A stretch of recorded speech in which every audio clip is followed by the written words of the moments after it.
अभी अभी मैं स्कूल से होकर आ रहा हूँ तो मैंने एक चीज़ नोट की कि जो तलबा हैं जो रेगुलर बेस पे स्कूल जाते हैं, जिन्होंने यानी रोज़मर्रा के तहत कॉलेज जाना यानी स्कूल जाना शुरू किया था, तो उनके लिए जो क्वेश्चन पेपर 9th क्लास का निकला हुआ है ना, वो मुश्किल काम नहीं है। और अभी अभी मैं जब स्कूल पहुंचा तो मैंने एक चीज़ नोट की, वो ये थी कि अगर पेपर देने वाला शख्स एक है तो उसके साथ 2, 3, 4 बंदे और हैं और एक उनके पास है बाइक, जिस पे वो शहर से एक कॉपी की पिक करते हैं और बाद में जो है ना वो लेते हैं। तो ऐसा सिस्टम जो अभी अभी मैं देख के आ रहा हूँ, उससे मैं आप सबको बाखबर करना चाहता हूँ कि यहाँ का निज़ाम जो है ना वो बहुत बदलना लाजम है।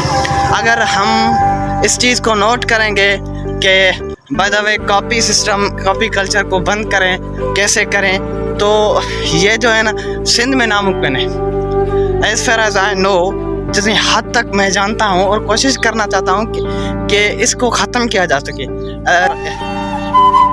When I was in 9th class और 10th क्लास, 9th के तो पेपर भी नहीं हुए हमारे बिकॉज ऑफ करोना।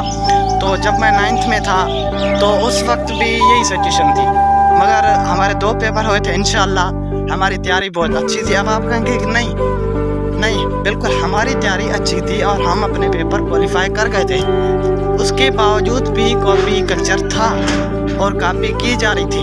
मगर अब आप कहने कॉपी है और आपने नहीं, ऐसा नहीं है। जिसे अपने आप पर भरोसा होता है ना, वो अच्छे या बड़े, बहुत बुरे, कुछ भी उसके सामने नहीं होता और वो एग्ज़ाम क्वालिफाई करने की कुव्वत जो है ना उसमें होती है, वो रखता है। तो आज ये जो सिचुएशन थी जरवार गवर्नमेंट हाई स्कूल जरवार में, वो एक बेहतरीन थी और यहाँ पे सख्ती का निज़ाम भी बेहतरीन है।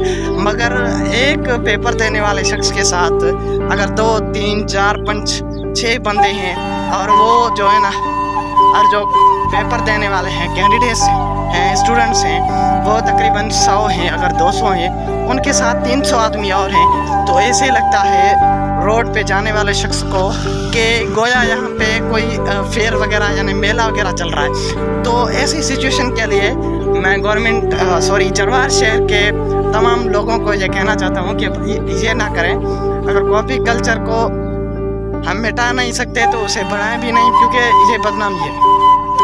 और एक और बात ये है थी कि मैं यहाँ पे आया था, मेरा दोस्त है, उसकी 10th क्लास की पेपर है। मैंने कल एक वीडियो अपलोड की थी कि कल हम जाएंगे अपने पुराने स्कूल पे, वहाँ पे पेपर है 10वीं जमात। तो कुछ कमेंट्स आए थे और कुछ लोगों ने, कुछ दोस्तों ने मुझे ये कहा कि भाई आप तो उन्हें कॉपी करवाने के लिए जाएंगे। मैंने कहा हरगिज़ नहीं, ये कहते नहीं, मैं जाता हूँ सिर्फ आपके लिए, क्योंकि आपको यहाँ की जो सिचुएशंस हैं उनसे बाखबर कर सकूँ और वो जो हालात हैं उन सब से आपको बाखबर करूँ कि गोया होता क्या है और कौन कौन सी जो यहाँ पे मुश्किलात दरपेश आती हैं। और अब देखना, मैं बाहर धूप में जा रहा हूँ तो कैप भी है मेरे पास, ये तो इतनी यहाँ पे धूप है, बहुत गर्मी है। और जरवार हाई स्कूल में सोलर सिस्टम ना होने की वजह से काफ़ी जो तलबा हैं ना वो गर्मी में पेपर हल कर रहे हैं और इसी गर्मी की वजह से वो पेपर हल कर नहीं पा रहे। और बाय द वे जो चीज़ें यहाँ पे प्रोवाइड की गई थी जब हम पढ़ते थे तो कुछ प्लेट्स थी वो चलती थी, मगर वो भी हमें खुद जो है ना उठानी पड़ती थी चलाने के। मगर अब तो वो चल भी नहीं रही, क्योंकि मैं देख कर आया हूँ, क्लासेस भी घूम कर आया हूँ। तो 2 बजे के बाद 10वीं जमात का पेपर है, शायद उर्दू का है, उर्दू का पेपर है, फर्स्ट पेपर है उर्दू। और आपको जो है ना अपने स्कूल के सारे मनाज़र दिखाऊँ, जो चीज़ें मैंने नोट की वो सब मैंने आपको बताई। और मेरे व्लॉग पे आने का मकसद भी यही था कि आपको बाखबर करता चलूँ अपने हाई स्कूल जरवार से। तो उम्मीद है आपको जो है ना सारी नॉलेज मिल गई होगी। तो इस वीडियो का सेकंड सेशन जो है ना 2 बजे के बाद शुरू होगा और वो धूप भी है, काफ़ी दूर से आने की वजह से मैं थोड़ा थकन महसूस भी कर रहा हूँ। तो अब रवाना हैं हम अपनी मंजिल की तरफ जाने, घर जाएंगे भाई, रोटी शोटी वगैरह भी खानी है, उसके बाद मिलेंगे دیکھتے ہیں یہ ہوتا ہے کیا.